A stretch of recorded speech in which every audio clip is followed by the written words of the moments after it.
नमस्कार साथियों। आज हम गुप्ता एंड शर्मा की बुक में से प्रथम अध्याय का अध्ययन करेंगे।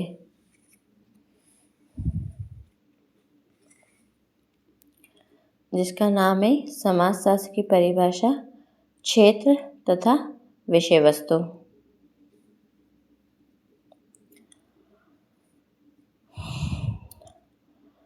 तो अगस्त कॉम्ट, जिन्होंने सन 1838 में इस नवीन शास्त्र को समाजशास्त्र नाम दिया और इसी कारण इनको समाजशास्त्र का जनक कहा जाता है। मैं पूर्व में बता चुकी हूँ आपको।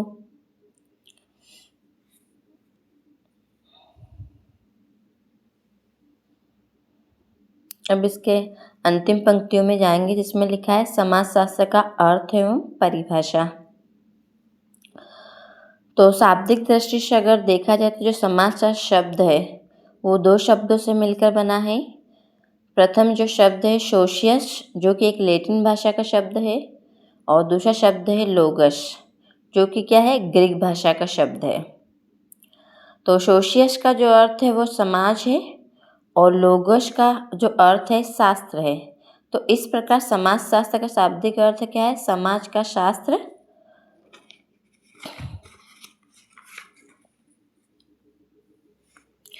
या समाज का विज्ञान।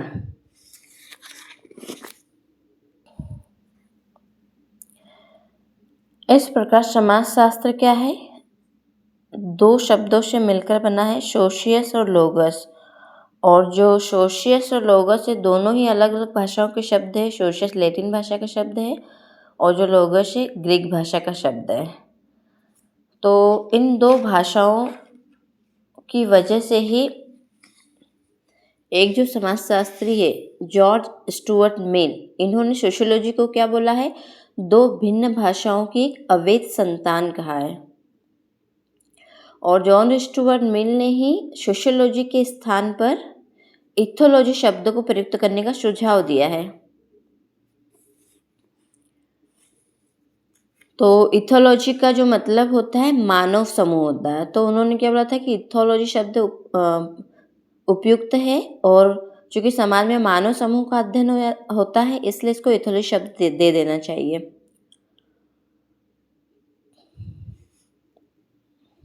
लेकिन अधिकांश विद्वानों ने मिल के सुझाव को नहीं माना। फिर 19वीं शताब्दी के उत्तरार्ध से हर्बर्ट स्पेंसर ने समाज के क्रमबद्ध अध्ययन का प्रयत्न किया है और जो अपनी पुस्तक है उसका नाम सोशियोलॉजी रखा।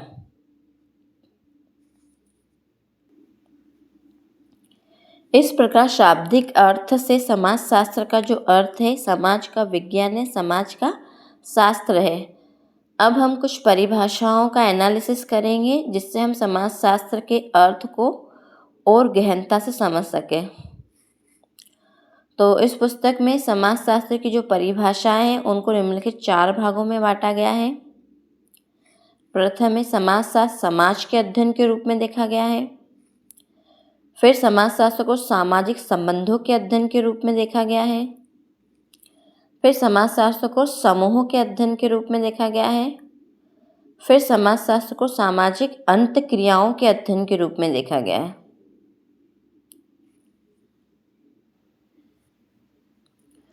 तो प्रथम अर्थ के अंतर्गत समाजशास्त्र क्या है? समाज के अध्ययन के रूप में। तो समाज के अध्ययन के रूप में विभिन्न समाजशास्त्र जिसके अंतर्गत गिडिंस, समनर, वार्ड आदि कुछ ऐसे समाजशास्त्री हैं जो मानते हैं कि समाजशास्त्र क्या है? समाज का अध्ययन। तो वार्ड की जो परिभाषा उसके अनुसार क्या है? समाजशास्त्र समाज का क्या है? विज्ञान है। ठीक है ना, उन्होंने समाजशास्त्र को समाज का विज्ञान माना है। फिर गिडिंस के अनुसार समाजशास्त्र समाज का क्या है? वैज्ञानिक अध्ययन है। वैज्ञानिक अध्ययन इसके अंतर्गत यह सेंस शामिल है कि अगर हम समाज का अध्ययन करते हैं तो इसका क्रमबद्ध विश्लेषण किया जाता है। क्रमबद्ध विश्लेषण का अर्थ ये होता है कि एक क्रम में शोध के कुछ चरण हैं जिसके अंतर्गत सबसे पहले समस्या को पहचाना जाता है, फिर समस्या के साहित्य का अवलोकन किया जाता है, फिर अध्ययन क्षेत्र को चुना जाता है, निर्देशन पद्धति का यूज़ किया जाता है। फिर तथ्यों के एकत्रीकरण के लिए कुछ अवलोकन, साक्षात्कार जैसी विधियों का यूज़ किया जाता है। तो इस प्रकार से जो भी अध्ययन किया जाता है उसको हम वैज्ञानिक अध्ययन कहते हैं और बाद में एक निष्कर्ष भी निकाला जाता है, तो यही वैज्ञानिक अध्ययन कहलाता है। तो गिडेन सर ने यही बोला है, समाजशास्त्र क्या है? समाज का एक वैज्ञानिक अध्ययन है। और आपने ही अन्यत्र लिखा है कि समाजशास्त्र समाज का एक समग्र इकाई के रूप में व्यवस्थित वर्णन और व्याख्या है। ठीक है ना, मतलब ये संपूर्ण समाज को ही एक इकाई मानते हैं और उसी का व्यवस्थित वर्णन करना चाहिए, उसी का व्याख्या करना चाहिए, उसी को समाजशास्त्र कहा जाता है।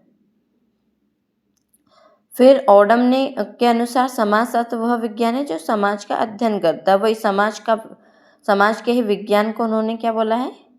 समाजशास्त्र। फिर इसी के अंतर्गत एक और परिभाषा है, जी डंकन मिचेल की है। उन्होंने क्या बोला है? समाजशास्त्र मानव समाज के संरचनात्मक पक्षों का विवरणात्मक और विश्लेषणात्मक शास्त्र है। क्या है समाजशास्त्र? मानव समाज के संरचनात्मक पक्षों का। तो संरचनात्मक पक्ष के अंतर्गत समाज के अगर हम देखा जाए तो वो इकाइयाँ आती है जो लंबे समय तक स्थायी रहती है, जिसके अंतर्गत विभिन्न संस्थाएं आती है, जैसे परिवार, विवाह, नातेदारी, धार्मिक संस्थाएं, राजनीतिक संस्थाएं, शैक्षणिक संस्थाएं। इसके अलावा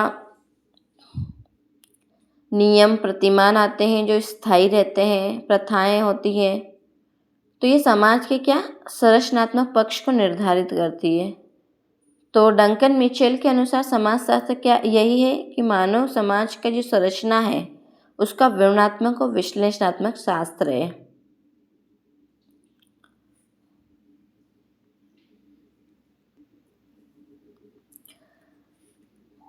सेकंड जो उसकी परिभाषाएं हैं जिसके अंतर्गत समाजशास्त्र का अर्थ स्पष्ट होता है वो है समाजशास्त्र सामाजिक संबंधों के अध्ययन के रूप में। तो जो समाजशास्त्री मानते हैं समाजशास्त्र सामाजिक अध्ययन और सामाजिक संबंधों के अध्ययन के रूप में, उसमें जो महत्वपूर्ण समाजशास्त्री है वो मैकाइवर और पेज है। तो मैकाइवर पेज के अनुसार क्या है? समाजशास्त्र सामाजिक संबंधों के विषय में है और संबंधों के इसी जाल को हम क्या बोलते हैं? समाज कहते हैं। ठीक है ना, मतलब मैकाइवर पेज के अनुसार समाजशास्त्र क्या है? सामाजिक संबंधों के अध्ययन है, सामाजिक संबंधों का अध्ययन है और सामाजिक संबंधों के जाल से ही क्या समाज का निर्माण होता है। और आपने अन्यत्र लिखा है कि सामाजिक संबंध मात्र समाजशास्त्र की विषय वस्तु है, यानी अगर हम समाजशास्त्र का अध्ययन करना चाहते हैं तो समाज में जितने भी रिलेशन है, सामाजिक संबंध है, उनका अध्ययन होना चाहिए। वहीं क्यूबर ने कहा है समाजशास्त्र को मानव संबंधों के वैज्ञानिक ज्ञान की शाखा के रूप में परिभाषित किया जा सकता है। इन्होंने भी यही कहा है कि जो मानव संबंध है, ठीक है ना, के वैज्ञानिक ज्ञान की शाखा के रूप में परिभाषित किया जाता है। मतलब समाजशास्त्र क्या है? मानव संबंधों की एक वैज्ञानिक शाखा है। फिर मैक्स वेबर के अनुसार समाजशास्त्र प्रधानतः सामाजिक संबंधों तथा कृत्यों का अध्ययन है। मतलब मैक्स वेबर क्या होता है? रिलेशन बनते हैं, फिर रिलेशन के अंतर्गत कुछ भूमिकाओं का निष्पादन होता है, कुछ कृत्यों का अध्ययन होता, मतलब कृत्य किए जाते हैं, क्रिया की जाती है उस रिलेशन के अंतर्गत, तो उन्हीं का अध्ययन क्या है? समाजशास्त्र है। इसी प्रकार के विचारों को व्यक्त करते हुए वानविज ने लिखा है कि सामाजिक संबंध ही समाजशास्त्र की एकमात्र वास्तविक विषय वस्तु या आधार है। तो उन्होंने भी यही माना है कि जो सामाजिक संबंध है वही समाजशास्त्र की विषय वस्तु है और उसी का अध्ययन होना चाहिए। तो उपयुक्त परिभाषाओं से स्पष्ट है कि समाजशास्त्र एक ऐसा विज्ञान है जो सामाजिक संबंधों का क्या व्यवस्थित अध्ययन करता है। व्यवस्थित अध्ययन का मतलब यही होता है क्रमबद्ध अध्ययन करना, और जो शोध के जो चरण है उन्हीं का प्रयोग करके इनका अध्ययन एनालिसिस किया जाता है। क्योंकि सामाजिक संबंधों के जाल को ही समाज भी कहा गया है, तो समाज का ही अध्ययन क्या कहलाता है? समाजशास्त्र। अब इसकी तीसरी वर्ग की परिभाषाओं के अंतर्गत समाजशास्त्र क्या है? समूहों के अध्ययन के रूप में है, जिसके अंतर्गत नॉब्स, हाइन और फ्लेमिंग के अनुसार समाजशास्त्र क्या है? समूह में लोगों का वैज्ञानिक और व्यवस्थित अध्ययन है। मतलब अगर कोई समूह है, ग्रुप है, तो उन लोगों का वैज्ञानिक और व्यवस्थित अध्ययन जो किया जाता है उसी को हम समाजशास्त्र कहा जाता है।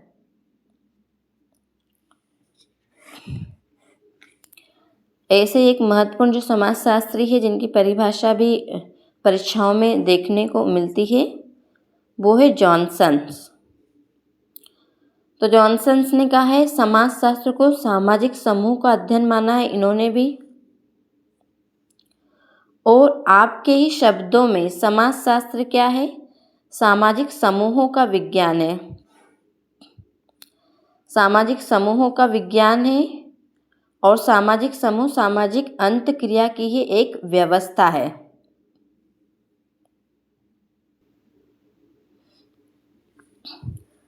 तो जॉनसन ने भी सामाजिक समूहों के अध्ययन को ही समाजशास्त्र कहा है, पर उन्होंने एक जो शब्द है उसको महत्वपूर्ण माना है जो कि है सामाजिक अंतःक्रिया, क्योंकि उन्होंने आगे लिखा है कि व्यक्तियों के मध्य होने वाली अंतःक्रिया जो होती है उसी से ही सामाजिक समूह का निर्माण होता है। ठीक है ना? तो अंतःक्रियाओं के आधार पर ही समूह बनते हैं। अतः समाजशास्त्र सामाजिक अंतःक्रियाओं के आधार पर बनने वाले ऐसे सामाजिक समूह का अध्ययन ही है। और जॉनसन ने समाजशास्त्र में उन्हीं सामाजिक संबंधों को महत्व दिया है जो सामाजिक अंतःक्रियाओं के परिणाम स्वरूप उत्पन्न होते हैं। मतलब जॉनसन ने यही माना है कि अगर इंटरेक्शन होता है तो वही सामाजिक संबंध महत्वपूर्ण है, और अगर अंतःक्रिया नहीं होती, इंटरेक्शन नहीं होता है, तो सामाजिक संबंधों का कोई औचित्य नहीं होता है। इसलिए उन्होंने सामाजिक अंतःक्रिया से बने सामाजिक समूहों के अध्ययन को समाजशास्त्र कहा है। लास्ट कैटेगरी है जिसके अंतर्गत समाजशास्त्र क्या है? सामाजिक अंतःक्रियाओं के अध्ययन के रूप में देखा गया है। तो इसके अंतर्गत जो समाजशास्त्री है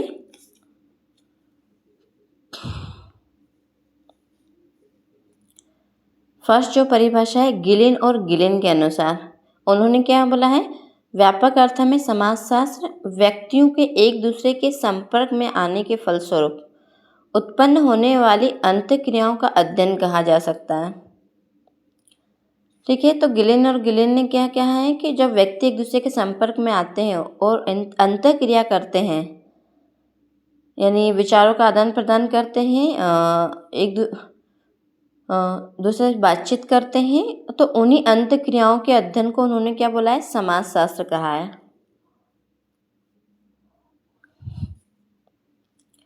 वहीं गिन्सबर्ग के अनुसार समाजशास्त्र मानवीय अंतःक्रियाओं और अंतर संबंधों, उनकी दशाओं और परिणामों का अध्ययन है। तो इनके अनुसार मानव अंतःक्रिया करते हैं एक दूसरे से, फिर रिलेशन बनते हैं उसी इंटरेक्शन की वजह से, फिर उनकी जो दशाएं होती है और जो भी परिणाम निकलता है उस रिलेशन के माध्यम से, उसी का अध्ययन उन्होंने को ही समाजशास्त्र कहा है। ठीक है ना?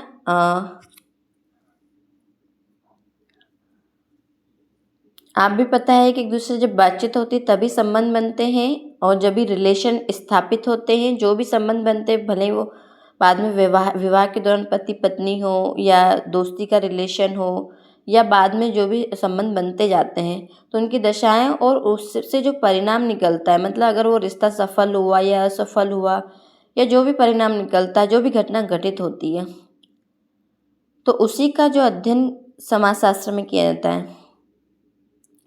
फिर जॉर्ज सिमेल के अनुसार समाजशास्त्र मानवीय अंतर संबंधों के स्वरूपों का विज्ञान है। तो वही जब मानवीय अंतर संबंध मतलब रिलेशन बनते हैं तो उसके विभिन्न स्वरूप होते हैं, जैसे पति पत्नी हो गया, दोस्ती का रिलेशन हो गया, इसके बाद माता पुत्र का संबंध हो गया, दादा पोती या दादा पोते का संबंध हो गया। तो ये विभिन्न स्वरूप होते हैं। तो इन्हीं के जो अध्ययन को हम क्या बोलते हैं? समाजशास्त्र में इसका अध्ययन किया जाता है।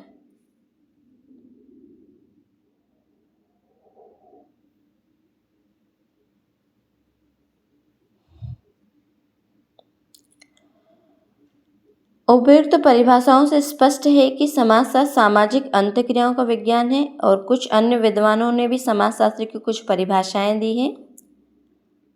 जैसे मैक्स वेबर की परिभाषा हम उस सेकंड कैटेगरी में पढ़ चुके हैं, पर इनकी जो मेन जो परिभाषा है जिसमें उन्होंने बोला है समाजशास्त्र वह विज्ञान है जो सामाजिक क्रिया का विश्लेषणात्मक बोध कराने का प्रयत्न करता है। विश्लेषणात्मक बोध का मतलब ये होता है कि सब सामाजिक जो क्रिया होती है, जब इसका हम वैज्ञानिक एनालिसिस करते हैं तो इसके अंतर्गत वाकई में जो अर्थ है, यानी दूसरा व्यक्ति जो चाह रहा है उसके अकॉर्डिंग अगर प्रतिक्रिया करने वाला व्यक्ति आंसर देता है तो उसी को सामाजिक क्रिया कहते हैं। और उसके अनुसार अगर समाजशास्त्र में उस क्रिया का एनालिसिस कर लिया जाता है, यानी जो अर्थ है, एग्जैक्ट अर्थ वो निकाल लिया जाता है, तो उसी के अर्थ को समाजशास्त्र कहा जाता है। वहीं पार्सन्स ने भी, टालकर जो पार्सन्स है उन्होंने भी समाजशास्त्र में सामाजिक क्रिया के अध्ययन को महत्वपूर्ण माना है। दोनों ही सामाजिक क्रिया का सिद्धांत दिया है, मैक्स वेबर ने भी और टालकर पार्सन्स ने भी। पर दोनों की सामाजिक क्रियाओं में एक महत्वपूर्ण अंतर ये है कि जो मैक्स वेबर में सामाजिक क्रियाएं जो संपादित होती है, जो मैक्स वेबर जिस अर्थ को बताते हैं वो वर्स्टेन थ्योरी है, जिसके अंतर्गत कर्ता जो क्रिया करता है उसके भावार्थ को समझ करके प्रतिक्रिया करने वाला व्यक्ति क्रिया करता है, उसी को उन्होंने सामाजिक क्रिया कहा है। और वहीं पार्सन्स के अनुसार जो सामाजिक क्रिया है उसके अंतर्गत जो व्यक्ति जो प्रतिक्रिया करता है वो परिस्थितियों को देख करके करता है, उसको उन्होंने सामाजिक क्रिया कहा है। फिर सोरोकिन के अनुसार समाजशास्त्र क्या सामाजिक सांस्कृतिक प्रघटनाओं के सामान्य स्वरूपों, प्रकारों और इनके अंतर संबंधों का सामान्य विज्ञान है। तो सोरोकिन ने ये कहा है कि जो सामाजिक सांस्कृतिक जो घटनाएं घटित होती है उनके क्या स्वरूप है, क्या प्रकार है, फिर इनमें भी आपस में क्या अंतर संबंध पाए जाते हैं, तो उसी को विज्ञान को उन्होंने क्या बोला है, समाजशास्त्र कहा है।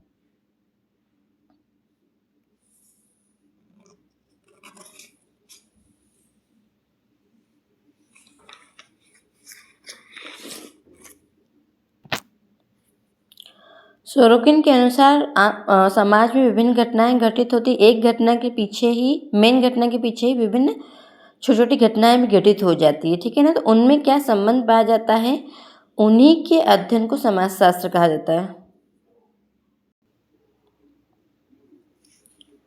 इस प्रकार समाजशास्त्र क्या है, संपूर्ण समाज का एक समग्र इकाई के रूप में अध्ययन करने वाला विज्ञान है और इसमें सामाजिक संबंधों का व्यवस्थित अध्ययन किया जाता है। सामाजिक संबंधों को ठीक से समझने की दृष्टि से सामाजिक क्रिया, सामाजिक अंतःक्रिया, सामाजिक मूल्यों के अध्ययन पर भी इस शास्त्र में विशेष जोर दिया जाता है। चूँकि हम समाजशास्त्र की अर्थ एवं परिभाषा को समझ चुके हैं तो हम इसके समाजशास्त्र के क्षेत्र को समझना भी थोड़ा सरल रहेगा। तो समाजशास्त्र का जो क्षेत्र है वो दो भागों में डिवाइड है, स्वरूपात्मक अथवा विशिष्टात्मक संप्रदाय या क्षेत्र, और सेकेंड है समन्वयात्मक संप्रदाय। तो जो स्वरूपात्मक संप्रदाय है जिसको मानने वाले व्यक्ति जो समाजशास्त्री है वो वीरकांत, वानविच, मैक्स वेबर, टॉनिज और आदि प्रमुख समाजशास्त्री है। तो स्वरूपात्मक संप्रदाय को मानने वाले समाजशास्त्री यह मानते हैं कि जो समाजशास्त्र है वो सामान्य विज्ञान नहीं है, एक विशिष्ट विज्ञान है और इसकी जो विषय वस्तु या विषय सामग्री वो क्या सीमित है।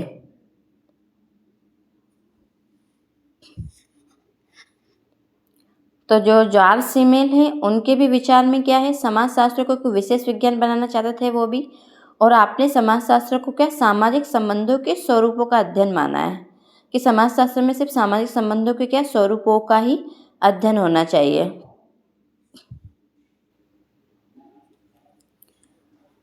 वहीं वीरकांत भी समाजशास्त्र को एक विशिष्ट विज्ञान के रूप में मानते हैं और वो कहते हैं कि जो समाजशास्त्र है मानसिक संबंधों के स्वरूपों का अध्ययन होता है, उसमें जो मानसिक संबंध बनते हैं उसके स्वरूपों का अध्ययन होता है। मानसिक संबंध इसके अंतर्गत क्या होता है,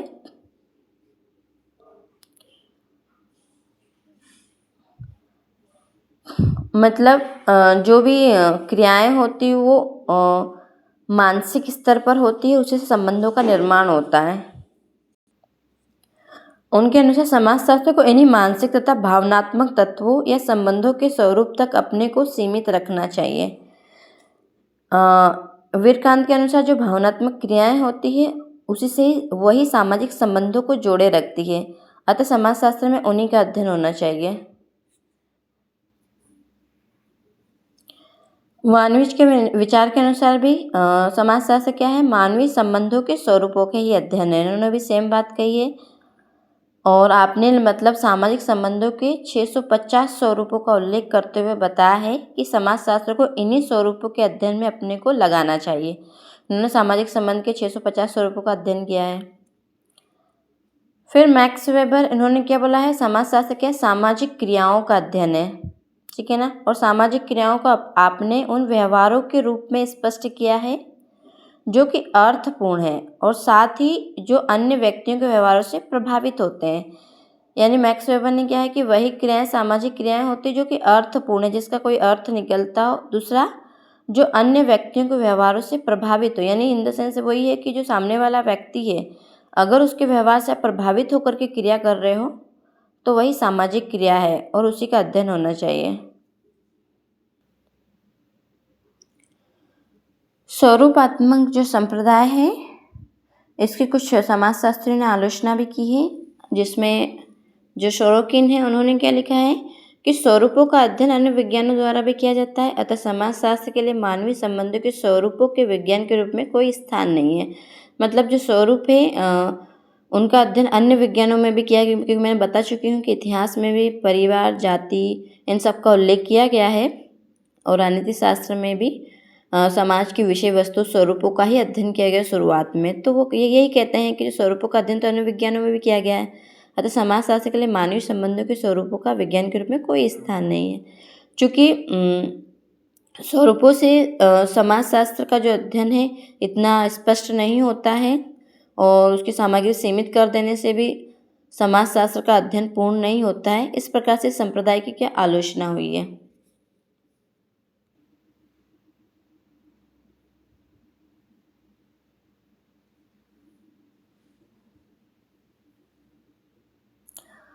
अब समाजशास्त्र का जो दूसरा क्षेत्र है सामान्यवात्मक संप्रदाय है, जिसके प्रमुख समर्थक जो है सोरोकिन है, दुर्खिम है, हाबाउस और गिन्सबर्ग है।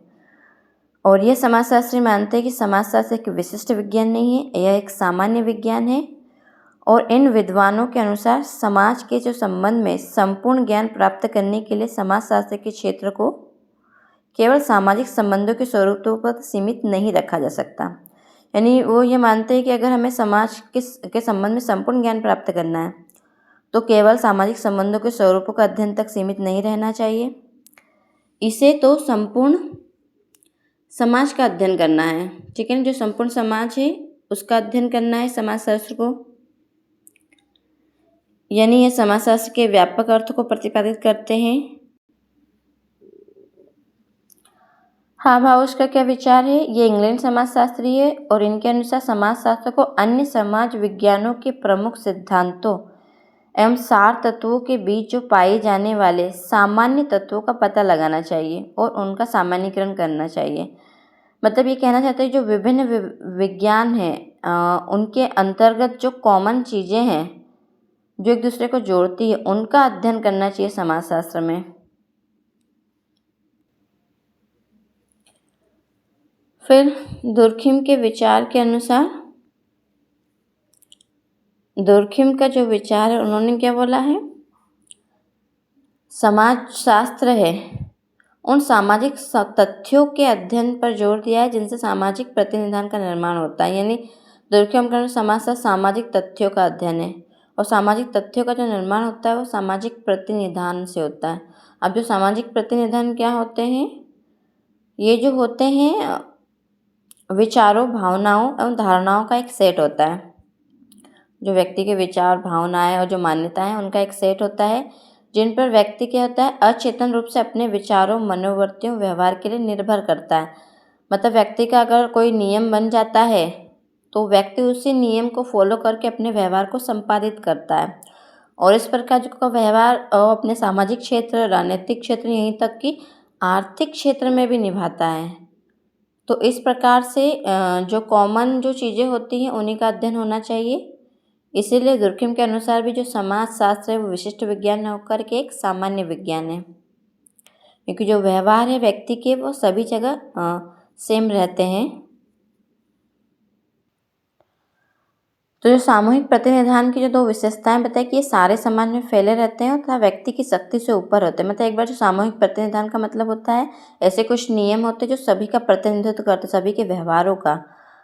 तो ऐसे जो सामूहिक प्रतिनिधान होते हैं वो सभी समाजों में पाए जाते हैं। तो इस प्रकार से व्यक्ति का जो व्यवहार एक जैसा होता है और ये समाज के सभी लोगों को प्रभावित भी करते हैं।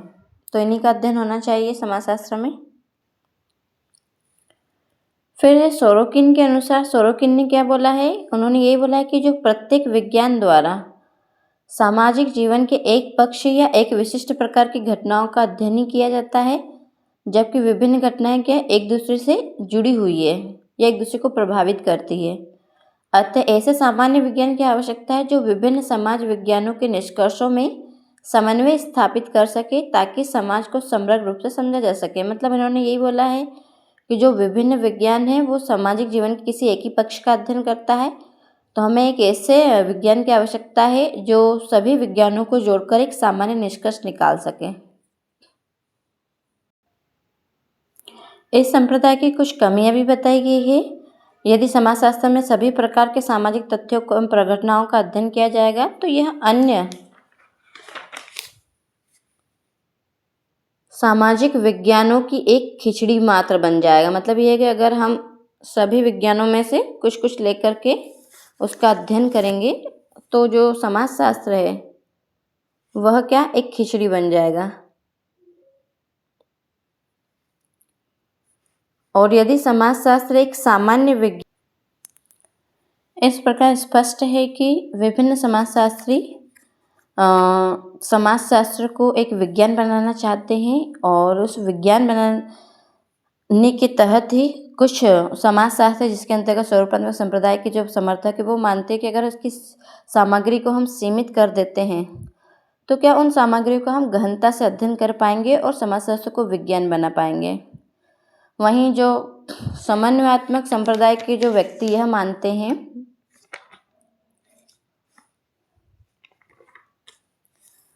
कि अगर हम